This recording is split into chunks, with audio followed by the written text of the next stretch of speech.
So here's another example of cubing a binomial. In this case, we can see that our a term is equal to 3x, and our b term is equal to -4. So according to pattern 5, and I have them written in the direction, in the order in which they were on my PowerPoint today, so it's going to go from plus to minus to plus to minus.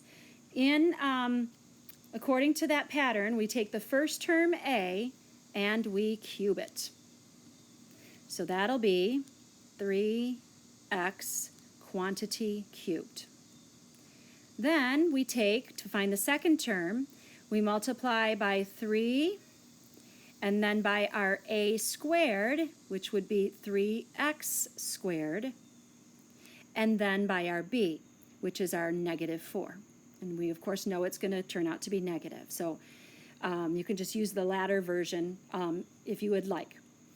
To find our third term, we take 3 times our a, which is 3x, times our b, which is -4. And to find the last term, we just take our b, -4, and we cube it.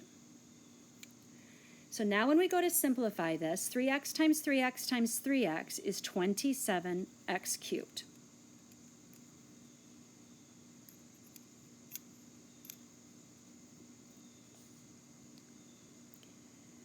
Got to do the squaring of the second term first. So 3x times 3x is 9x squared. 9x squared times 9x squared times 3 is 27x squared.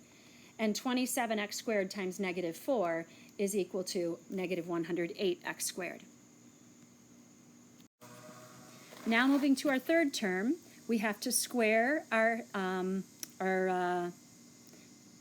b term first, and I neglected to write that. Square our b term. So you do the squaring first always, that's 16. Then you have to multiply by 3, that's 48. And then you have to multiply by 3x, and that is equal to 144. So we get plus 144x. And of course, to find the last term, we just cube -4. -4 times -4 times -4 is just -64.